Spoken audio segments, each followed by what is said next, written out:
Hi guys, இன்றைக்கி நம்ம வீடியோவில் பார்க்க போகிறது CSS Text and Fonts. CSS மூலிமா டெக்ஸ்ட்டையும் ஃபாண்ட்டையும் ஸ்டைல் பண்ணலாம், இது பண்ணலாம், சைஸ் பண்ணுறது தான் இன்றைக்கி பார்க்க போகிறோம். ஸோ எப்பயும் போல் VS கோட் எடிட்டர் ஓப்பன் பண்ணிட்டு ஷார்ட்கட்ஸ்லாம் நோட் பண்ணி வச்சுக்கோங்க. எப்பயும் போல் ஒரு H2 டேக்கில் நம்ம CSS Text and Fontன்னு எழுதுவோம். அண்டு சும்மா ஏதோ ஒரு டிவ் டேக் ஓப்பன் பண்ணி நான் அந்த மாதிரி க்ரியேட் பண்ணுவோம். ஓகே, இன்றைக்கி நம்ம வீடியோவில் text style, text decoration, transformation, font styling, font size இதெல்லாம் பார்க்க போகிறோம். ஸோ நம்ம சும்மா ஜென்ரேட் பண்ணி வச்சுருக்கோம். இப்போ எப்பயும் போல் நம்ம ஸ்டைல் டேக் ஓப்பன் பண்ணி இப்போ H2 இதை எப்படி நம்ம டிசைன் பண்ண போகிறோன்னா, ஃபர்ஸ்ட் நம்ம H2க்கு கலர் வைப்போம். கலர் வைக்கிறது நான் ஃபஸ்ட் வீடியோவில் சொல்லியிருக்கேன். டெக்ஸ்ட்டுக்கு ஒரு கலர் வைக்கணும், கலர் அப்படின்ற அந்த ஆட்ரிபியூட்டே போதும் அப்படின்ட்டு. So colour H2 take open பண்ணிட்டு கலர் வச்சுட்டு அதுக்கு ரெட்டோ ஏதோ பேக்ரவுண்ட் கலர் ஏதோ ஒரு கலர் வைப்போம். ஓகே, ஸோ டெக்ஸ்ட்டுக்கு கலர் வைக்கிறது அப்படின்னு நம்மளுக்கு தெரிஞ்சிச்சு. நெக்ஸ்ட் இது சேவ் பண்ணிட்டு நம்ம ப்ரௌசரில் பார்ப்போம். ஸோ பார்த்திங்களா, தெரிஞ்சிச்சு. நெக்ஸ்ட் இப்போ இந்த டெக்ஸ்ட்டை எனக்கு சென்டரில் வரணும், இல்லை லெஃப்ட்டு ரைட்டில் வரணும், நான் யூஸ் பண்ணுறது தான் டெக்ஸ்ட் அலைன். நம்ம ஒரு டெக்ஸ்ட்டை அலைன் பண்ணுறது. ஸோ இப்போ நான் டெக்ஸ்ட் அலைன் ரைட்டுன்னு வச்சுருந்தேன்னா அந்த டெக்ஸ்ட் ரைட் சைடில் இருக்கும், ரைட் கார்னரில் இருக்கும். இது லெஃப்ட்டுன்னு வச்சுன்னா லெஃப்ட் கார்னரில் இருக்கும். இதுவே சென்டர்னு வச்சுட்டேன்னா சென்டரில் இருக்கும். நீங்கள் வேணால் பாருங்கள், நோட் பண்ணி. வா, சூப்பராக இருக்குது. இதுவே இன்னொன்று இருக்குது, text line left right centre மட்டும் இல்லாமல் ஆட்டோ, இந்த மாதிரி நிறையா இருக்குது. அதில் ஒன் ஆஃப் த மெத்தட் வந்து தான் ஜஸ்டிஃபைனா அது லெஃப்ட் சைடில் தான் இருக்கும். அதாவது வெப் ப்ரௌசரில் பார்க்கும்போது டிஃபால்ட்டாக வெப்சைட்டில் லெஃப்ட் சைடில் இருக்கும். இன்ஸ்பெக்ட் பண்ணும்போது ஃபோனோட டிவைஸ் வித்துக்கு ஏற்ற மாதிரி அது சேஞ்ச் ஆகிக்கும். ஓகே, இதுதான் ஜஸ்டிஃபை, ஆட்டோ, இது ரெண்டும் யூஸ் ஆகுது. நெக்ஸ்ட் நம்ம பார்க்க போகிறது டெக்ஸ்ட் ட்ரான்ஸ்ஃபார்ம். நம்ம H2 டேக்லேயோ எந்த டேக்லேயும் எந்த வேலையை கொடுத்துருந்தாலும் அதை ட்ரான்ஸ்ஃபார்ம் பண்ணுறோம். ஒன்று அப்பர் கேஸாக, இல்லை லோவர் கேஸாக, இல்லை கேபிட்டலைஸாக ட்ரான்ஸ்ஃபார்ம் பண்ணுறது தான் டெக்ஸ்ட் ட்ரான்ஸ்ஃபார்ம். பாருங்கள், இப்போ அப்பர் கேஸில் ட்ரான்ஸ்ஃபர் பண்ணிட்டேன், நெக்ஸ்ட்டு லோவர் கேஸில் ட்ரான்ஸ்ஃபர் பண்ணலாம், நெக்ஸ்ட் கேபிட்டலைஸ் ஃபஸ்ட் வேர்டு மட்டும் அப்பர் கேஸில் வர மாதிரி நம்மளால் ட்ரான்ஸ்ஃபர் பண்ண முடியும். டெக்ஸ்ட் ட்ரான்ஸ்ஃபார்ம் இது நீங்கள் எதாவது சோஷியல் மீடியா ப்ராஜெக்ட் பண்ணுறீங்கன்னா உங்கள் யூஸரோட இதை கேபிட்டலைசராக காட்டுறதுக்கு இதை யூஸ் பண்ணலாம் CSS மூலிமா. நெக்ஸ்ட் நம்ம பார்க்க போகிறது டெக்ஸ்ட் டெக்கரேஷன். இப்போ நம்ம ஏதாவது ஒரு லிங்க் வச்சுருந்தோம்னு வச்சுக்கோங்களேன், அதுக்கிட்ட பார்த்தாலே கீழே அண்டர்லைன்டாக இருக்கும். அது கொஞ்சம் டிசைன் நம்மளுக்கு நல்லா இருக்காது, யூஸர் அதை தொடர்க்கே ஒரு மாதிரி யோசிப்பார். ஸோ அந்த அண்டர்லைண்டை போக்குறதுக்காக நம்ம கொண்டு வரது தான் டெக்ஸ்ட் டெக்கரேஷன். இப்போ இந்த லிங்க் பார்த்திங்கன்னா கீழே கோடு தெரியுது, இது நல்லாவா இருக்குது, நல்லா இல்லை. ஸோ இந்த கோடை நம்மளுக்கு தெரியக்கூடாதுன்றது தான் டெக்ஸ்ட் டெக்கரேஷன் இருக்குது.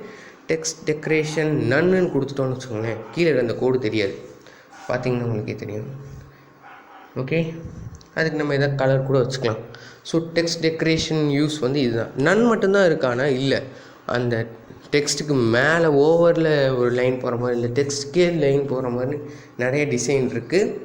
அதான் டெக்ஸ்ட் டெக்கரேஷன். மோஸ்ட்லி இந்த டெக்ஸ்ட் டெக்கரேஷன் ஏதாவது லிங்க்குக்கு தான் யூஸ் பண்ணுவானுங்க.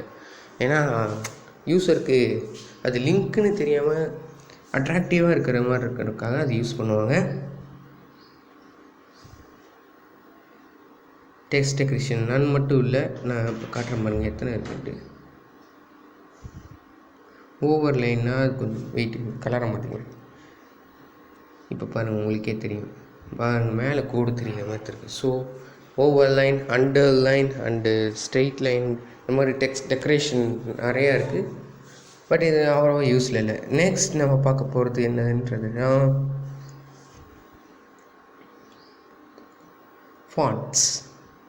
ஃபாண்ட்ஸுன்றது, அதாவது நம்ம கொடுக்குற டெக்ஸ்ட்டு வந்து ஒரு ஃபாண்ட் ஸ்டைலிங், இட்டாலிக்கா, போல்டாக, இல்லை இந்த மாதிரி இருக்கிறது, இல்லைன்னா ஒரு தனியாக ஒரு ஃபாண்ட்ஸ்லாம் யூஸ் பண்ணுறது இருக்குல்ல, அந்த மாதிரி எப்படி யூஸ் பண்ணுறதுனா அதுக்கு நம்ம கொடுக்குற டேக் தான் ஃபாண்ட். இந்த இதை நம்ம யூஸ் பண்ணிட்டேன். டெக்ஸ்ட் ஷேடோன்னு ஒன்று இருக்குது, அதாவது நம்ம கொடுக்குற டெக்ஸ்ட்டுக்கு ஷேடோவாக பண்ணும். அதுக்கு நம்மளுக்கு ஒன்றும் பெரிய விஷயம் இல்லை, மூணு தான் கொடுக்கணும். ஃபஸ்ட்டு இன்புட் வந்து ரைட் சைடில் எவ்வளோ ஷேடோ காட்டணும், லெஃப்ட் சைடில் எவ்வளோ PX ஷேடோ காட்டணும், கலர் எந்த கலரில் இருக்கணுன்றது. ஜஸ்ட் லைக் தட், அவ்வளோதான், இவ்வளோ தான், ரொம்ப சிம்பிள். Text shadow. நெக்ஸ்ட் தான் நம்ம பார்க்க போகிறது ஃபாண்ட். இப்போ நம்ம கொடுக்குற டெக்ஸ்ட்டு எந்த ஃபாண்ட்டில் இருக்கணுன்றத நம்ம டிசைட் பண்ணுறதுக்கு ஃபாண்ட் ஃபேமிலி இருக்குது. நிறைய டைப் இருக்குது ஃபாண்ட் ஃபேமிலியில், எது வேணால் யூஸ் பண்ணிக்கலாம். இப்போ பாருங்கள், இது ஒரு ஃபாண்ட்ஸாக இருக்குது, நம்ம வேறு எதாவது யூஸ் பண்ணிக்கலான்னா கூட யூஸ் பண்ணிக்கலாம். இப்போ இவ்வளோ பெரிய பேர் கூட வேணாம், இதை கூட யூஸ் பண்ணலாம். நிறைய ஃபாண்ட்ஸ் இருக்குது.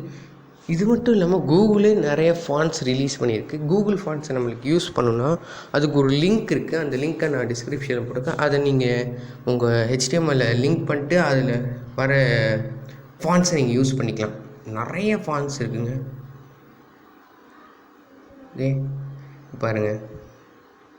ஸோ இதோட சைஸ் கம்மியாகிடுச்சு. டெக்ஸ்ட்டு ஃபாண்ட் ஸ்டைல் எப்படி பண்ணுறது, ஃபாண்ட் வித்து சைஸ் வைக்கலாம், ஃபாண்ட்டோட சைஸை நம்ம மாற்றலாம், ஃபாண்ட்டோட ஸ்டைலை கூட நம்மளால் மாற்றலாம். இட்டாலிக், போல்டு, இது அண்டர்லைன்டு, ஃபாண்ட் சைஸ் எவ்வளோ வேணா வச்சுக்கலாம். பிக்சலில் வைக்கலாம், மீடியம், தின்னு வைக்கலாம், நிறைய பண்ணலாம். நான் சொன்னேன்ல இந்த லிங்க் தான் நான் டிஸ்கிரிப்ஷன் போட்டிருக்கேன். ஸோ இந்த லிங்க்கை வந்து நீங்கள் லிங்க் பண்ணிட்டு ஹெட் டேக்குள்ளே போட்டு இப்போ நீங்கள் ஒன்றுமே பண்ண தேவையில்லை. மொத்தமாக அது வந்து சோஃபியான்ற அந்த ஃபாண்ட்டுக்கு அது மாறிடும், அந்த ஃபாண்ட் ஸ்டைலுக்கு அது மாறிடும். ஸோ இதுதான் கூகுள் ஃபாண்ட் நிறையா இருக்குது. லிங்க் நான் உங்களுக்கு போடுறேன், அந்த லிங்க்கை நீங்கள் யூஸ் பண்ணிக்கோங்க. சோஃபியா அப்படின்னு டைப் பண்ணால் கூட வந்துடும். நம்ம லிங்க் பண்ணனால அது இருக்கும். ஸோ நெக்ஸ்ட் வீடியோவிலேருந்து நம்ம CSS லிங்க்ஸ், ஐகான்ஸ்ன்னு நிறையா 25 வகையான வீடியோ இது பார்க்க போகிறோம்.